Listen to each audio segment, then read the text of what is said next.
Hello 3D artists, look at your screen. Now back to me, now back at your screen, now back at me. Sadly, there's just the default cube. But if you stop using Blender 2.8 and switch to 2.9, your scene could work like this. Look down, back up. Where are we? We're in Amsterdam with a cam that moves around. Look at your hand, back at me. I have it, a controller I can use in Blender. Look again, the controller is now a robot arm. Anything could be possible with open source software. I'm on a plane.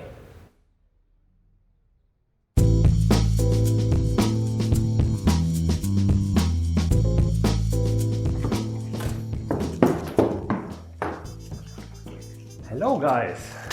Here's a little update on our current virtual production setup with Blender. So last week we had our first shoot for a pilot, for a web series that might go into production depending on how the pitch goes. In preparation for that, we did this little test that you just saw, so that we test out the system. And I want to show you a little bit more about our current setup. So we have the camera here, and on top of the camera there is a Vive tracker. And this Vive tracker is then being tracked by the two light hoses over there. And this is all we have, so we don't even need the headset.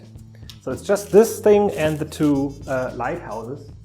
The one thing that we had to do for the Blender OpenXR branch to see this and to be able to deal with this thing, we had to somehow cheat and pretend for OpenXR that this is actually a controller, because the Kronos OpenXR thing doesn't know about these tracking devices.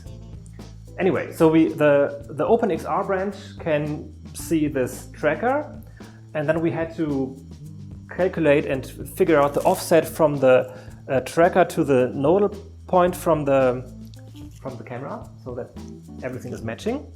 So the signal then goes to the Atem or the Atem Mini from Blackmagic, which is this thing over there.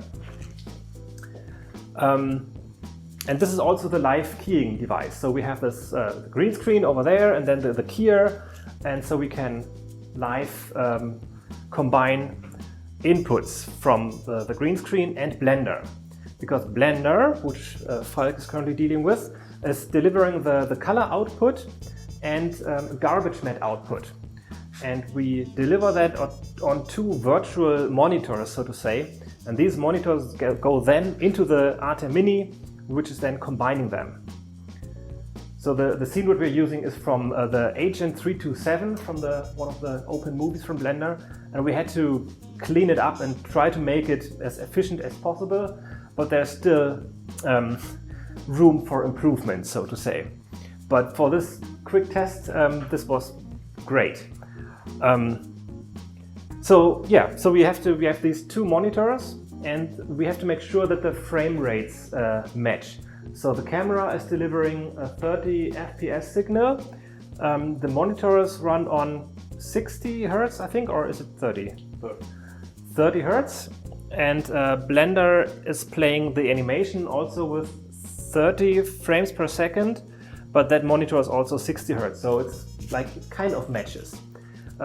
Still, we from time to time get some jittering and stuttering in the viewport, and we are still trying to figure out what exactly the problem is there. So the Atem is combining these outputs, and then we go from there to this little thing here, which is a HollyLand HDMI transmitter, which is sending the signal over the air to this control monitor, which we have attached to the camera rig, so that the cameraman can see what he's doing. So the actor, which is in this case me, I can see the output on that monitor there, and the cameraman can also see the signal, so that everyone knows what happens. And then you can stay there.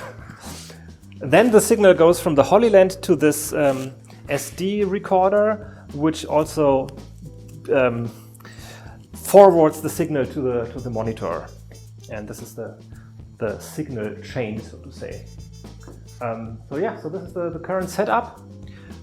We are still trying to improve some things, but for lots of things it works. Except for some little things like this border over here. So what you see here is the camera border outline from Blender. Even though we have turned off all the overlays. So no overlays should be visible except that this camera border is visible. So this is a little bug that we found that we still have to report. If this would be gone, the image would be a little bit cleaner on the edges. So yeah, I think this is mostly it. Thanks again to Julian and Peter Kim for the OpenXR branch, which is very helpful, and yeah, exciting things are happening. So bye bye. Hello 3D artists, look at your screen. Now back to me, now back at your screen, now back at me. Sadly, there's just the default cube. But if you stop using Blender 2.8 and switch to 2.9, your scene could work like this. Look down, back up. Where are we? We're in Amsterdam with a cam that moves around. Look at your hand, back at me. I have it, a controller I can use in Blender. Look again, the controller is now a robot arm. Anything could be possible with open source software. I'm on a plane.